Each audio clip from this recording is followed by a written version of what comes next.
Hey, Nick here. Working on the Mustang, 64.5 Mustang. And I got the floor pan fixed on the driver's side. Now, as you can see, I riveted it in and I used panel bonding adhesive.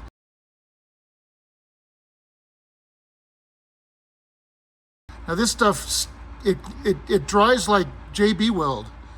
I mean, it's rock hard. And there's a couple reasons why I did that. First of all, my welding skills suck. And I really didn't want to have to weld it all the way around because I'm just not that good of a welder. But also because if you put the panel bonding adhesive or any other kind of sealer under this and then weld it, the welding will burn it. Now you could say, well, yeah, you can just put it on top, but then you leave, this has a lip, the floor here is underneath this, and it goes to about here. Same thing with this, same thing over there. You can see the rivets, so this metal comes all the way out to here. I left that piece in, and if you don't seal it, then you've got nothing in between those two pieces except the seal that you lay on top. And you can also seal it on the bottom, but that doesn't seal between the two pieces of metal. But doing it this way, I laid the sealer down, the panel bonding seal, I laid it down, laid this down on top of it, and then riveted it. And then I had to, the only rivets I had were a little bit too long, so I had to cut them down. And then on this side, the lip was so thin that I had to use smaller rivets on this side, but it worked. Now,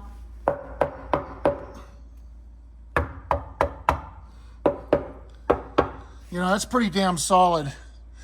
You can't get it more solid than that. Now, also,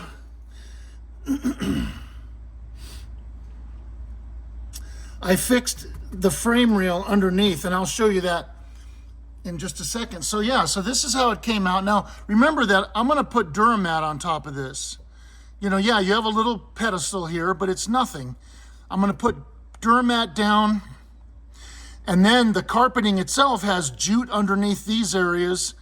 So you'll never see this, you'll never feel it, nothing. And I'm gonna put seam sealer on top of all this. This is all gonna get covered with seam sealer.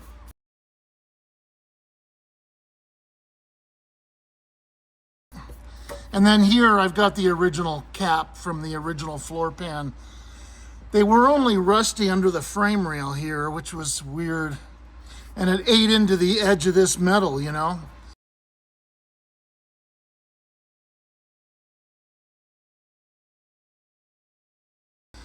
So, yeah, so this is done for the most part, other than the seam sealer.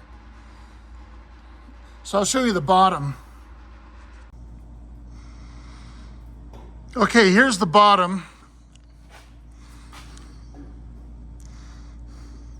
You can see the rivets. But there, once you put the seam sealer on here, you're not going to see any of that. Now, these particular rivets, I have to cut these down like I did up on top. And then, see, you can see this piece of metal, see? If I didn't use the panel bonding adhesive, then there would be nothing in here to stop rust. So if water got in there, it would just lay in there. But this is all full of seam sealer, panel bonding adhesive. All in here, all full of panel bonding adhesive. And then here, this just butts up to this piece of frame. Now I replaced this from here to here. You can see the weld. And then I plug welded it, right? I drilled some holes and plug welded it.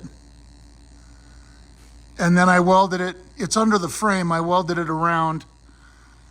I had a struggle, I struggled welding it. I'm having a problem with my welder. I don't know why. I do know that part of it was I was welding on dirty surfaces. and that helped when I cleaned them. And then probably, you know, just not being experienced enough probably has a lot to do with it. So that's why I didn't want to weld this in. And then you'll say, well, somebody's going to see that, and I don't care if somebody sees it. I'm going to seam seal it. You won't really see the rivets. You'll see the seam sealer. And then, of course, I'll use the undershuts to undercoat it. Now, the rest of the car isn't really undercoated. It's just dirty. You know, I don't see any undercoating under this car like you would see in a Thunderbird, which is kind of strange. It's got a little bit, maybe here. There's some here, but that's strange. Huh. I didn't really notice that before. Here's some here. Yeah. Maybe it just wore off. See, there's a bunch here. So I'm wondering if maybe it just wore off. But anyway, I'm going to spray it with undershuts, you know. And that's just kind of a black, real bumpy undercoating. So I'll spray all this with that from here over to here, you know. And from here to here. So, you know, you can't get any more solid than that. It turned out pretty good. I'm really happy with it. This all has panel bonding adhesive underneath it completely. I put 2 rows, and then I went like this in it, you know. So it's completely full of panel bond adhesive. And it's like a rock. This stuff is like a rock. That ain't coming out. I'm happy with that. And then the other side, let me get a light. The other side needs to be done. See, this is exactly what was wrong with the driver's side. It's really funny how they were both rusted exactly the same way and exactly the same area and exactly the same amount of damage. It's really strange. So I'm going to fix this side exactly like I fixed the other side. This is the same distance here and everything. Weird. Same part of the floor pan was rusty. Here's the replacement one. Here's that panel that's under the floor pan. I have to fix it here. You know, I'm gonna finish all this off nice, and then I clean all this. Uh-oh. Get back up there. Yeah, so, and then inside the frame, it's got, look at that. The frame is just full of rust here. Same thing here.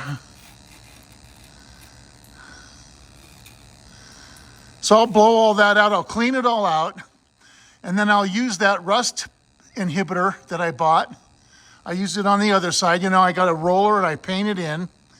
And then I'll go over, I did 2 or 3 coats, and then I'll spray it with etching primer, and then just leave it like that.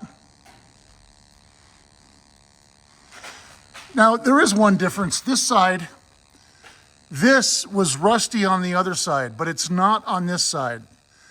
This was just cancerous coming off this one piece here, which was part of this.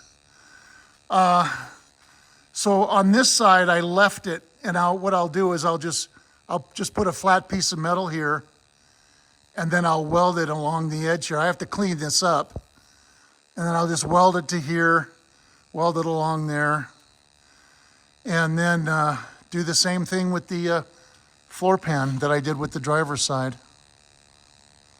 So that's it.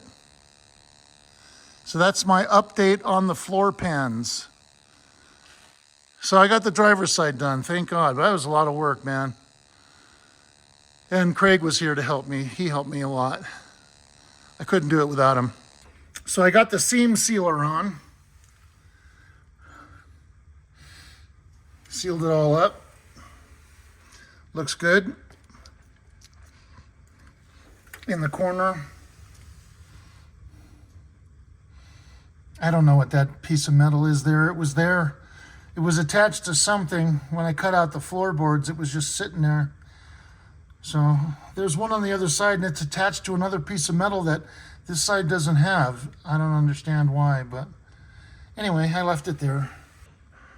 I think it's a pretty decent repair. No, it's not 100% restoration. This is not a show car, but I'm happy with it. So I got to start on the other side now, okay?